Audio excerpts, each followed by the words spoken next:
Hello ladies and gentlemen, my name is RenderTechnician and welcome to another episode of RenderTech Classic. We're going to be playing a very much classic on the channel actually, Five Nights at Land 2. This is one of the first games we played on my channel around about June last year. And I've got a special place in my heart for this game.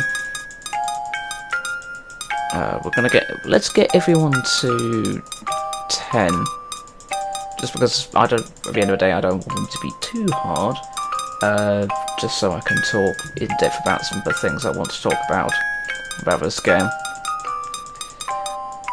Now, one thing that many people have already found out about the game is, and Quitolius, the developer of this game, has actually recently added this, is if you click on the face of each character, they now speak. In the version I played, obviously last year, that was yet to be added. Okay, let's give this a start. So again, this was one of the... I think this was the second ever Five Nights at Freddy's fan game that I didn't make, but I played. And I remember seeing this on Riskrim's channel. If you guys don't know Riskrim, I think he's the biggest YouTube channel in Israel, as far as I'm aware. And this game really bloody scared me when I first saw it, because it has a really unique atmosphere that I would argue that no Five Nights at Freddy's fan game recently, anyways, has rivaled. Obviously, you've got Lala choking in the background, overlapping Dipsy. Quitolius recently added these. I don't know what they are. I think they're either ornaments. I thought they were lights when I first saw them. So you may remember in not the last episode, the Sea Shifter Austin's episode, I talked a bit about the frame rate of this game, and as you can probably see, I can tell it's sub 60 because we're getting a bit of screen tearing. Best guess would be about 41. Again, for some reason, the apparatus that I normally use to identify what the current frame rate is doesn't seem to work with this game. I use MSI Afterburner. For some reason that wasn't working. Another interesting fact, and this is probably going to help some people, the exact amount of transmission you need to stop Nunu from attacking you is 27. But to be on the safe side, I'd recommend 30.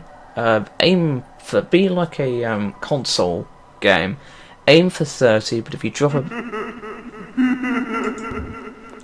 bit above, if you go a bit above or drop a bit below, it's not the end of the world.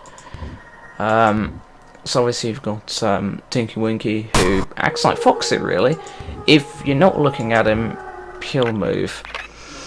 So it's 1 AM. Obviously, I've beaten this game on the hardest difficulty. The game runs at the actual application itself runs at 1920 by 1080, but the actual assets are rendered at, I think it's 3840 by 1080, so you've got double the resolution. And I think that's one of the reasons why the game has so many frame rate issues. It's just simply because it's trying to render a game at such a high resolution.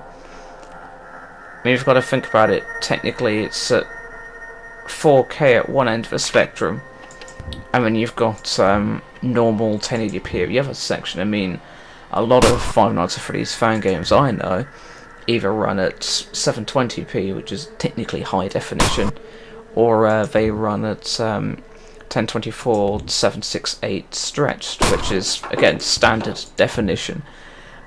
Which was funny enough, actually. Speaking of 1024 by 768, that was recently overthrown as the because 1024 by 768 used to be the most standardized and widely adopted resolution, but very, very recently, because of 16 by 9 screens, it was overtaken by, I think it's 1366 by 768. I think I have one computer with that sort of resolution. Yes, it is dark in here.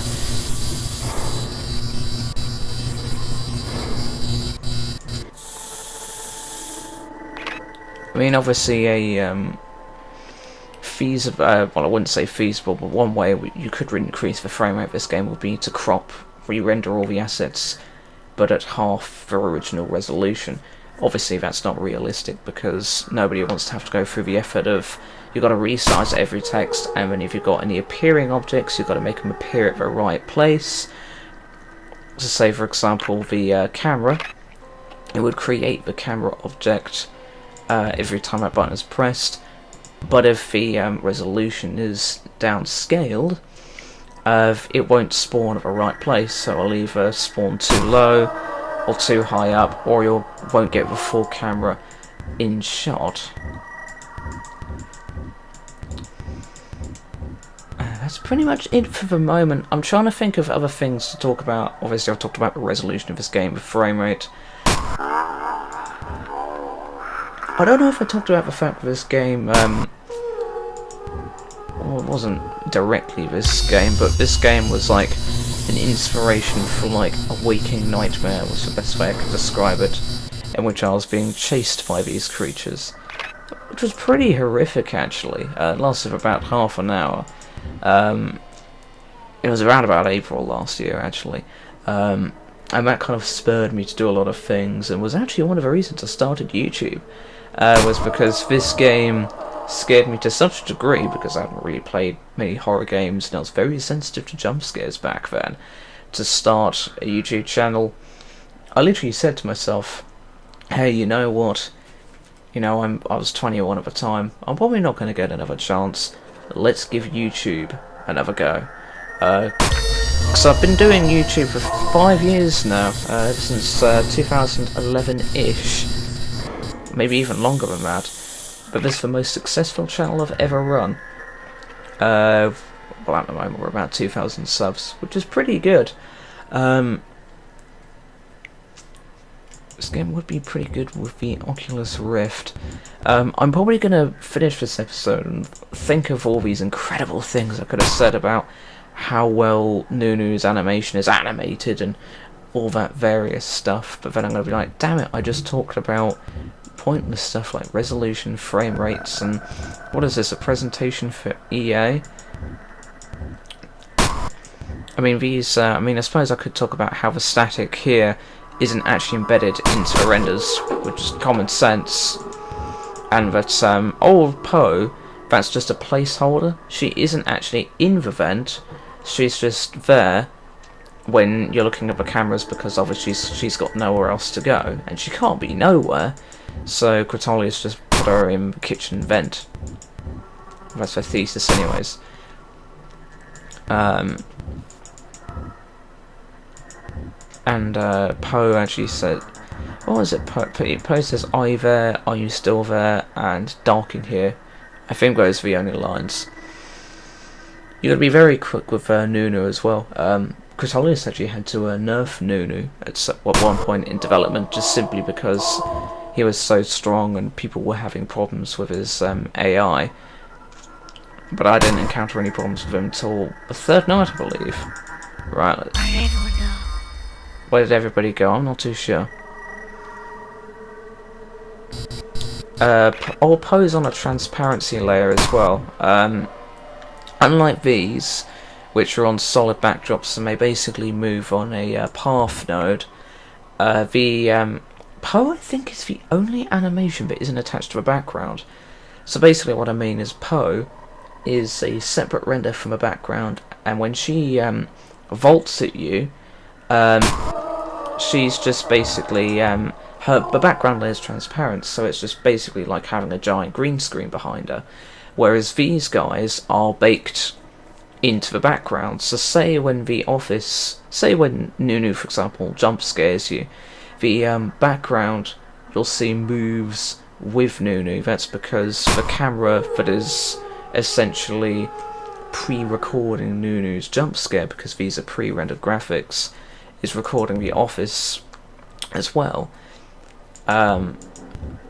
It's the same for Tinky Winky actually, because you'll see when he laughs and before he turns off the power, he's outside the door for, I think, either a single frame or a couple of frames, and then it goes black.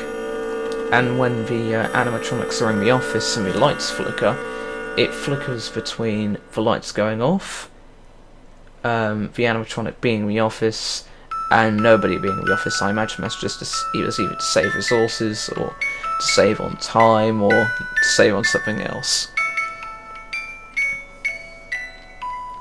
I'm not too sure what font Crotolius used for this, but I'm sure it wouldn't be too hard to find.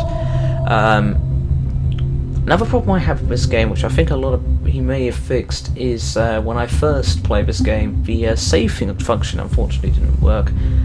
Thankfully it seems to have been fixed now. Okay, well that was Five Nights at Toyland 2 RenderTech Classic. I hope you've enjoyed that episode. I've very much enjoyed recording it for you. Anyways, thank you very much for watching, and I'll see you all in the next episode. Take care, everybody.